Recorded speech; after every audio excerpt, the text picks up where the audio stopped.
सात पुरुष जो थी वो सनातनी थी। मेरा मजहब जो है वो इस्लाम हो सकता है, लेकिन मेरी परंपरा जो है, हाँ मेरी परंपरा मुझे पता है। हम तो कहेंगे आपकी घर वापसी करो। नहीं सर, वो नहीं हो सकती है। मैं कट्टर मुसलमान, आप कट्टर सनातनी, इसमें किसी तरह की कोई परेशानी नहीं हो। हमें तो दिक्कत नहीं ना तो आप मुझे घर वापसी के लिए प्रेशराइज कर सकते हैं। आज के दिन मीडिया में टीआरपी केवल बागेश्वर धाम के नाम से आ रही है। अभी हाल में ही बागेश्वर धाम महाराज यानी कि धीरेन्द्र शास्त्री ने इंडिया टीवी के रजत शर्मा को इंटरव्यू दिया आपकी अदालत में, जिसे यूट्यूब पे केवल एक वीडियो में 80 लाख से ज्यादा लोग देख चुके हैं और इसी इंटरव्यू को अलग अलग टाइटल के साथ ये चैनल पोस्ट कर रहा है दिन रात। पर उस इंटरव्यू के बारे में बात करने से पहले मैं तुम्हें एक और रोचक इंटरव्यू दिखाना चाहूंगा धीरेन्द्र शास्त्री का, जो धीरेन्द्र शास्त्री ने दिया एबीपी न्यूज को। एबीपी न्यूज वाला धीरेन्द्र शास्त्री का ये इंटरव्यू रूबिका लियाकत नाम की पत्रकार ने लिया था। रूबिका लियाकत भारत के सामने अपने आप को इस प्रकार से प्रस्तुत करती है कि वो मजहब से तो मुसलमान है, लेकिन संस्कृति से, अपनी परंपरा से शुद्ध सनातनी है, हिंदू है। मेरा मजहब जो है वो इस्लाम हो सकता है, लेकिन मेरी परंपरा जो है, हाँ मेरी परंपरा मुझे पता है। तो वो धीरेन्द्र शास्त्री को इंटरव्यू देते समय भी अपने आप को इसी प्रकार प्रस्तुत करती है कि मैं मजहब से तो मुसलमान हूँ, लेकिन अपने संस्कारों से, अपनी परंपरा से शुद्ध सनातनी हूँ। ये बात सुनकर धीरेन्द्र शास्त्री और अधिक खुश हो जाता है, क्योंकि वो सनातन धर्म का प्रचारक है, जो कि अच्छी बात है, इससे हमारी सभ्यता शक्तिशाली होती है। धीरेन्द्र शास्त्री ने सुना कि रूबिका लियाकत सनातन धर्म की परंपरा को मानती है, तो सीधा उसने निमंत्रण दिया कि सनातनी बन जाओ, इसमें गलत कुछ भी नहीं है। पर यह घर वापसी वाली बात सुनते ही रूबिका लियाकत क्रोध में फटने लगती है, वो एकदम से पागल हो जाती है और गंदे आरोप लगाने लगती है कि तुम ही हो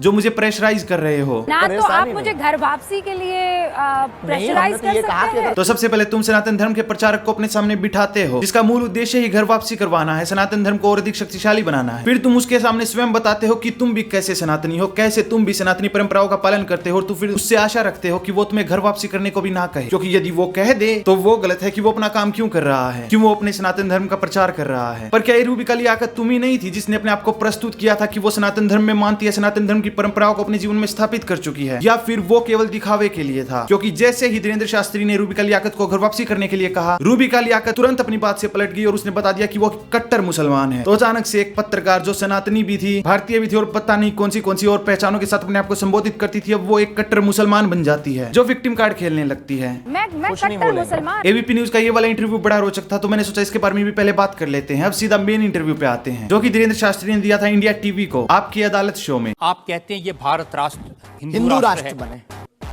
बेझिझक बने, हिंदू राष्ट्र बनेगा। ये जातिवाद, हम जातिवाद के खिलाफ हैं। कब तक गालियां जातिवाद के नाम पर, कब तक राजनीतिक रोटियां सेकी जाएंगी? भारत को हिंदू राष्ट्र बनाओ, सामाजिक समरसता होगी, सब में समानता होगी, सौहार्दता होगी, न पत्थर गलेंगे, न रामचरितमानस जलेगी, न राम के ऊपर कोई टिप्पणी होगी। हिंदू राष्ट्र होगा तो राम राज्य आ जाएगा, भारत विश्व।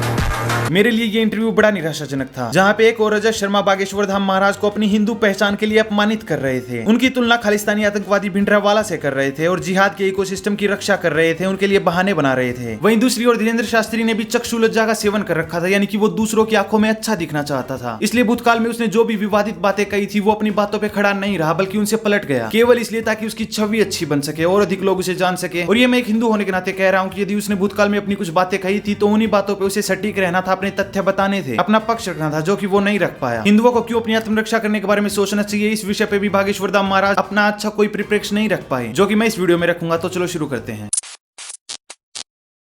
सबसे पहले इस इंटरव्यू में रजत शर्मा धीरेन्द्र शास्त्री की सनातनी पहचान पे आक्रमण करने का प्रयास करता है, ताकि उसको इस प्रकार अपमानित किया जा सके कि ये तो केवल एक आसाराम बापू या राम रहीम जैसा व्यक्ति है, जो अपने आप को गॉडमैन बताता है और एक नया रिलीजन शुरू करने वाला है। इन सारी बातों का धीरेन्द्र शास्त्री अच्छे से उत्तर देता है कि वो कोई गॉडमैन नहीं है, वो केवल हनुमान जी का सेवक है, जो केवल सनातन धर्म का प्रचार कर रहा है। धीरेन्द्र कृष्ण शास्त्री पर आरोप है कि ये पब्लिसिटी के लिए स्टंट करते हैं। जो आपके बारे में इतनी बातें करते हैं, ये क्यों करते हैं? क्या है आप में? तो आपने क्या क्या लीलाएं की हैं? ऐसे दिखाते हैं जैसे चमत्कार कर दिया, जैसे मेरे ऊपर हनुमान जी की बहुत कृपा हो गई, मैं भविष्यवक्ता हूँ, और फिर जो भोले भाले लोग हैं वो प्रभावित हो जाते हैं। सामान्य आरोपों का धीरेन्द्र शास्त्री ने बहुत अच्छे से उत्तर दिया, जिसके कारण ये इंटरव्यू और अधिक प्रसिद्ध हो रहा है। कोई ऐसा, हम कोई ईश्वर नहीं है, हम संसार से कोई अलग से ब्रह्मा जी की फैक्ट्री से सेट नहीं भाई। धीरेन्द्र शास्त्री के सनातनी परिप्रेक्ष्य को और उसके बहुत सारे उत्तरों को रजत शर्मा ने केवल डायलॉग बाजी बता दिया कि ये सब तो बस डायलॉग बाजी है। आप इसी तरह की डायलॉग बाजी करके ही इतने पॉपुलर हुए हैं। ये डायलॉग मारना अच्छा है, डायलॉग लोगों को मजा भी आता है। पर ध्यान रहे, इस इंटरव्यू में तथ्यात्मक बातें करने की बजाय रजत शर्मा शायरियां गाता है, बॉलीवुड का सहारा लेता है, उसके सिवाय हमारी हिंदू संस्कृति से कुछ बातें उठाता है, उनको भावनात्मक रूप से प्रयोग करता है सनातनियों के विरुद्ध ही। पर वो सब डायलॉग बाजी नहीं है, ना। रजत शर्मा के इस हिंद स्वर में ये कहना कि ये तो बस डायलॉग बाजी है, इस बात का धीरेन्द्र शास्त्री ने कुछ इस प्रकार उत्तर दिया अपने तंज में। अब आप ये मत कहना कि ये डायलॉग बाजी है। जब रजत शर्मा को आभास हुआ कि ऐसे छोटे मोटे झूठे आरोपों से धीरेन्द्र शास्त्री की छवि खराब नहीं होने वाली है, तो रजत शर्मा ने धीरेन्द्र शास्त्री की तुलना एक खालिस्तानी आतंकवादी भिंडरावाला से कर दी। आप जो बातें कह रहे हैं ना कि सिपाहियों के पास भी बंदूक होती है, जो सीमा पर रक्षा करते हैं उनके पास बंदूक होती है, हमारे पास क्यों नहीं हो सकती, ऐसी बातें जानते हैं मैंने किससे सुनी थी? बहुत साल पहले भिंडरावाले से। अब जिन लोगों को नहीं पता भिंडरावाला कौन है, भिंडरावाला एक प्रसिद्ध खालिस्तानी आतंकवादी है जिसका सपना था कि वो पंजाब को तोड़ देगा पूरे भारत से और एक नया खालिस्तान देश बनाएगा। इसके लिए उसने बहुत सारे लोगों का नरसंहार किया, बहुत सारे हिंदुओं की हत्याएं की, बल्कि उसका एक प्रसिद्ध डायलॉग भी है कि मैं 1 घंटे में 5000 हिंदुओं को काटूंगा। तो जिस धीरेन्द्र शास्त्री पे कानूनी रूप से कोई आरोप नहीं है, वो कभी जेल नहीं गया, उसकी तुलना एकदम से तुम कर देते हो खालिस्तानी आतंकवादी भिंडरावाला से, तो तुम क्या दिखाना चाहते हो? तुम बस एक सनातनी को लज्जित करना चाहते हो, अपमानित करना चाहते हो। कब? जब वो एक छोटी सी बात कहता है कि हिंदुओं को अपनी आत्मरक्षा करनी चाहिए। क्योंकि जिस सनातन धर्म की आप बात करते हैं वो वसुदेव उसमें कुटुंबकम सबसे पहले की तो संयम, धैर्य, भाषा पर नियंत्रण, ये सब। लेकिन कब तक धैर्य, कब तक संयम? राम की यात्रा पर कब तक पत्थर सहेंगे? पालघर के संतों को बर्बरता के साथ मारा जाता है, कब तक सहेंगे? और ये रजत शर्मा के लिए कोई पहली बार नहीं है जहां पे एक हिंदू को उसने कटघरे में बिठाया है और ये कहने का प्रयास किया है कि तू अपनी आत्मरक्षा ही क्यों कर रहा है। रजत शर्मा ने पहले ये काम योगी आदित्यनाथ के साथ किया था, जहां पे उन्होंने इस बात को एक बड़ा विषय बनाया कि योगी आदित्यनाथ के पास एक लाइसेंस्ड पिस्तौल क्यों है अपनी आत्मरक्षा के लिए। अगर आपको अपराध नहीं करने तो आपके पास में 1 लाख रुपए की रिवॉल्वर क्यों है? 80,000 रुपए की राइफल क्यों है? मेरे पास है ना। मैंने क्या कहा? दहशत फैलाने के एक लिए। सन्यासी होने के नाते हमारे पास दोनों की सन्यास की हमारी जो प्रशिक्षण होता है वो दोनों का होता है। शास्त्र का होता है तो शस्त्र का भी होता है। एक माला जपने का होता है तो भाला चलाने का भी होता है।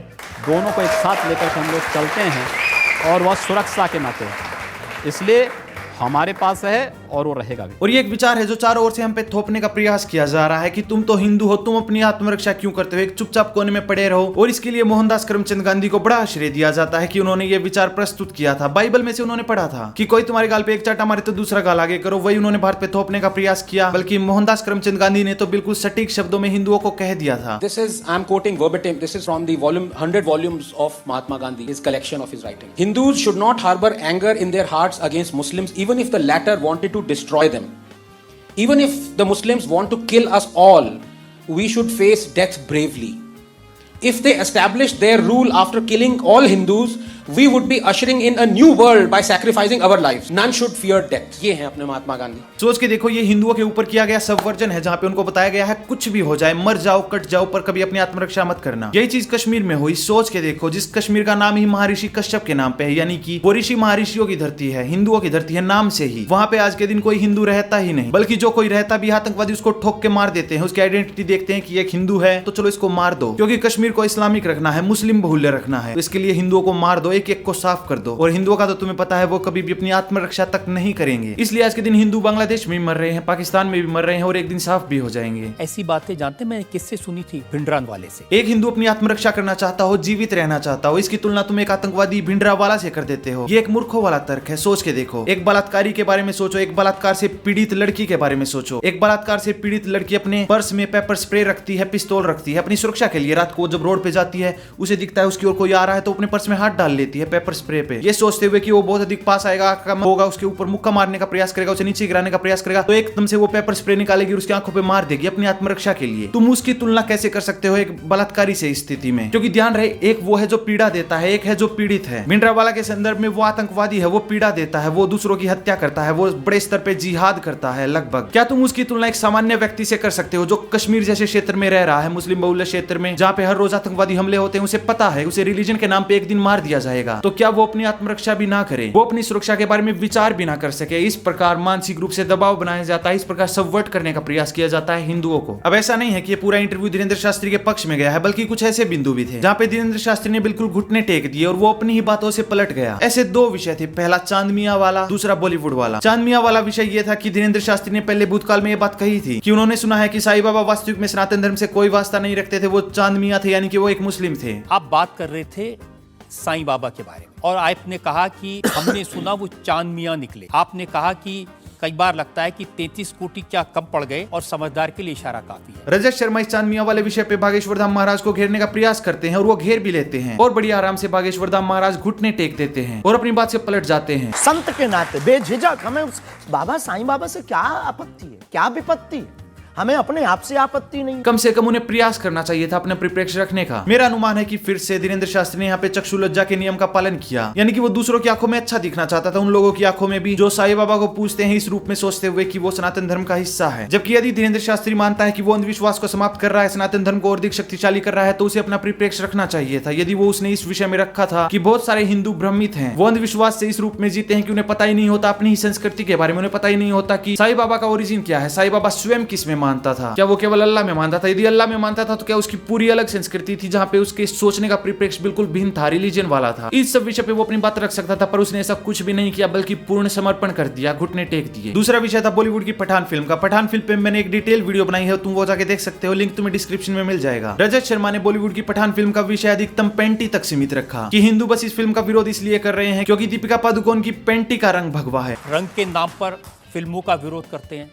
आपने कहा कि ये फिल्म नहीं चलने देंगे, हम सिर्फ सनातन के विरोधियों का विरोध कर। ये रजत शर्मा ने बड़ी चालाकी के साथ किया कि इससे बस हिंदू मूर्ख दिखेंगे कि ये कैसे मूर्ख लोग हैं जो एक पैंटी के रंग को बड़ा विषय बनाए हुए हैं। रजत शर्मा ने बड़ी चतुराई से बात छिपा दी कि पठान फिल्म में कैसे आईएसआई को अच्छा दिखाया गया, पाकिस्तान को अच्छा दिखाया गया, आतंकवाद को क्लीन चिट दे दी गई। उन सारे विषयों पे बात करता है तो यहाँ पे हिंदू परिप्रेक्ष्य सही दिखता कि वो अपनी सभ्यता की रक्षा कर रहा है, आईएसआई प्रेम से, पाकिस्तान प्रेम से, जिसके कारण बम धमाके होते हैं तुम्हारे ही देश में। और ये जो सारी बातें मैं कह रहा हूँ, धीरेन्द्र शास्त्री भी ये सारी बातें कह सकता था, पर फिर से धीरेन्द्र शास्त्री ने घुटने टेक दिए और इस स्थिति का रजत शर्मा ने बड़ा अच्छा लाभ उठाया। उसने बॉलीवुड का गुणगान किया, उसने आईएसआई वाली पठान फिल्म का गुणगान किया। तो यही सब इस इंटरव्यू का हिस्सा था। तो आज की इस वीडियो में बस इतना। इसके सिवाय बागेश्वर धाम पे यदि तुम और वीडियोस देखना चाहते हो, तुम चाहते हो कि मैं उसकी तुलना करूं वास्तविक में क्रिश्चियन मिशनरीज से या मुस्लिम मौलानाओं से जो वास्तविक में अंधविश्वास को फैलाते हैं, हालेलुया चिल्ला के एड्स की आत्मा तक निकाल लेते हैं, यदि तुम चाहते हो कि मैं उस सब विषय के बारे में बात करूं तो इस वीडियो को लाइक करो, शेयर करो। यदि मुझे अच्छा रिस्पॉन्स इस वीडियो पे दिखता है तो मैं उसके बारे में भी बात करूंगा। ठीक है, धन्यवाद।